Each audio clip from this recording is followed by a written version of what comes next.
Papi. Hey. Papi, ¿qué pasó? Dad, remember what I asked you to say earlier? Mm-hmm. What was it? Let's start shit. Okay, let's talk it.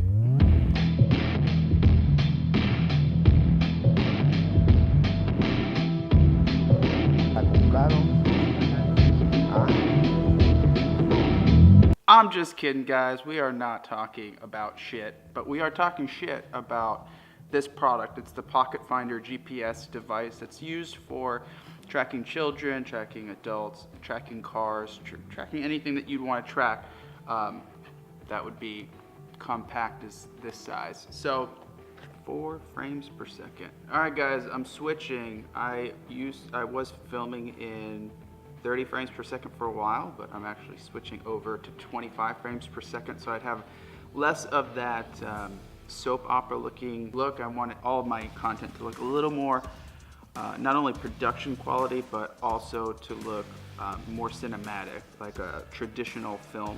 All right, so this right here is a shoe that my lovely aunt Ocds purchased for my dad when we went on our last trip to New York. But on this shoe is a device that I use to track my dad because I have, this is very hard to admit, I've definitely lost him in the past. He's went on long walks and forgot where he was. Right now he's actually very great and lucid, I would say, because of a combination of things. But back to the GPS. This is an amazing device, the best GPS device that I've used to track him so far, compared to 2 others. Tile was one of them, which only works off Bluetooth. Not the greatest device, but actually it was a gift. And then I bought this for $100. Actually, a pair of these iTrack ones, they were absolutely useless. It was tracking him that he was a mile away, so it could not pinpoint him like this GPS tracker can. It's super, super accurate. This is very small, discreet. I just tie it to the shoelace and it seems to be very helpful. Take away all of his other shoes unless we're going out somewhere fancy and I'll have a close eye on him. But in any case, only give him access to these shoes so that when he goes on long walks, I pretty much know where he is. I get notifications through the application. All right, so real quick, let's dive into the platform of the app. It's pretty, very, very user-friendly, I would say. Pretty easy. This is the device's PocketFinder, but here's the app. So let's get up close. All right, so real quick, want to show you right here. The app is very user-friendly, and it tells you, oh, and I'm not logged in. 1 second. No, I'm just not logged in. My dad's making fun of me.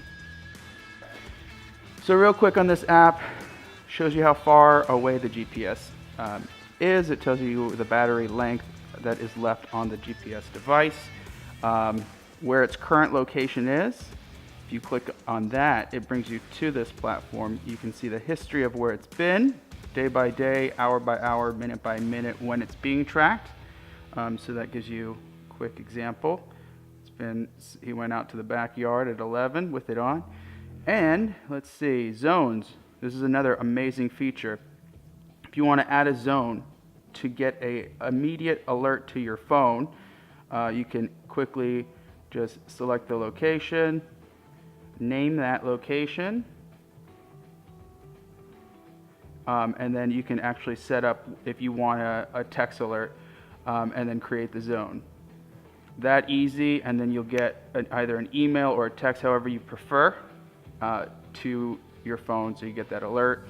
So as soon as he exits that zone, that radius, you can make it as big or small as you want. You get that alert, just in case we got an old man on the go. Anyway, that's it. They have speed limit and power management options here, but I don't really mess with those too much.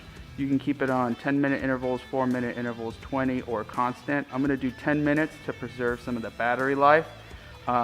One huge thing that I experienced, which was an epic fail for this particular product, I did have an epic fail where I took my dad to the Winter Park Art Festival when I first got, one of my DSLR cameras. And I went to take a picture or take a quick video of something, and I turned my back in a huge crowd for just 10-15 seconds, and he was gone. But unfortunately, the battery on that device had died around 40 to 60%. I'm not sure if it was because of weather conditions or what the reason was, but it was no longer updating.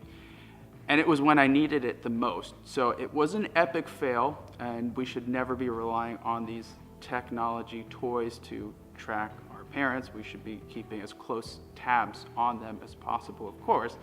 But this is still an extremely useful device as long as you keep it charged daily, make sure you're continuously using it, make sure you're replacing the batteries. Should be one of the best devices on the market. Originally, my brother purchased that device for his car, a different one, and it worked so well that we went ahead and made the investment and pay a small monthly premium to make sure we continue to be able to track the location. I hope this was helpful for any caregivers out there or anyone with parents with dementia.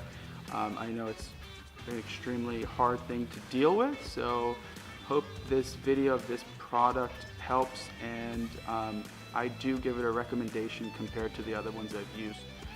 If you found this helpful or want to share it with anyone you know who is going through the same thing, please hit that share button because it is super important to know that these products exist if they're going to be helping our elderly.